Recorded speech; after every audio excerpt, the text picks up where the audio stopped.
Em 22 de março de 1948, numa cidade chamada Indaial, estado de Santa Catarina, Brasil, um menino chamado Henri nasceu no seio de uma família de camponeses alemães católicos, Wilhelm e Magdalena Thais. Henri, como qualquer outro menino, gostava de brincar, correr, andar de bicicleta, ir à escola, fazer travessuras.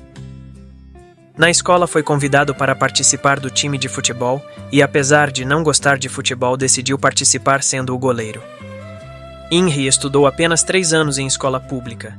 Teve que deixar os bancos escolares para ajudar a sua genitora nos afazeres domésticos, levando água para ela lavar as roupas dos clientes, pois era lavadeira, e ajudava em outras tarefas, como lavar o chão da casa onde vivia. Ela lavava roupa para diferentes famílias a fim de pagar o aluguel e prover o sustento doméstico.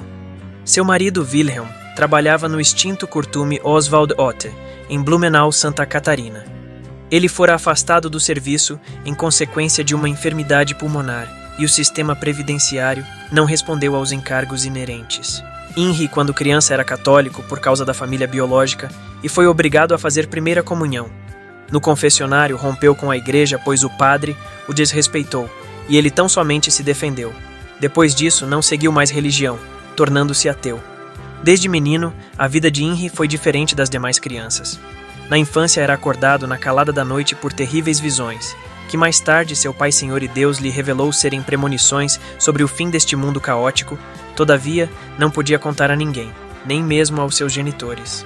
Num gesto amoroso, eles seguravam-lhe no colo e cuidavam para que a febre baixasse.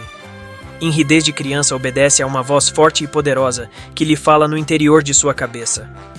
Obediente a esta voz, abandonou o aconchego do lar aos 13 anos, passando a viver independente da família. Na adolescência trabalhou como verdureiro, padeiro, vendedor de rifas, guarapeiro, garçom, etc.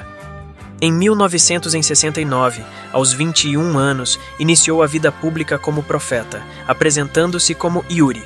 Falava nas rádios anunciando o porvir e ajudava as pessoas com a solução de seus problemas. Por ser ateu, uma vez que repudiou o Deus que os homens fizeram, vivia como profeta de um Deus desconhecido. Em 1978, obediente à poderosa voz que o comanda desde a tenra idade, saiu do Brasil e peregrinou por todos os países da América Latina.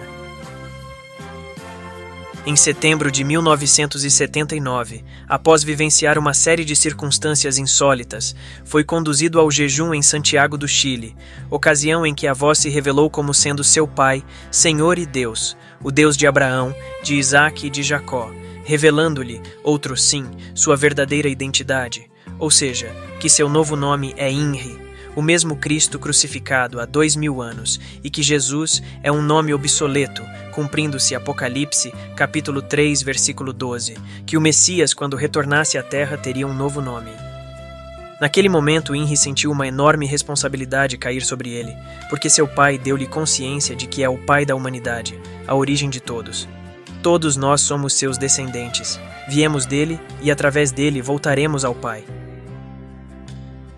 Desde então, Henri passou a peregrinar sobre a terra, trajando sua inseparável túnica branca, carregando em seu interior a convicção da sublime missão que lhe foi destinada para o alvorecer da nova era. Despertar as consciências adormecidas para a realidade insofismável de que todos são indissociáveis do eterno Senhor da vida, o Deus que fez os homens, a força suprema e incomensurável que rege os mundos, as estrelas e o destino de todos os seres.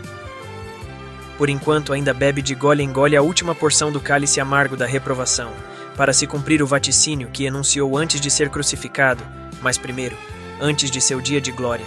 É necessário que ele sofra muito e seja rejeitado por esta geração. Assim como foi nos tempos de Noé, assim será também quando vier o Filho do Homem. Lucas capítulo 17, versículo 25 a 35. Muitos não estão preparados para receber-lhe, pensaram que ele jamais voltaria, jamais reencarnaria, mas o Messias voltou como havia prometido.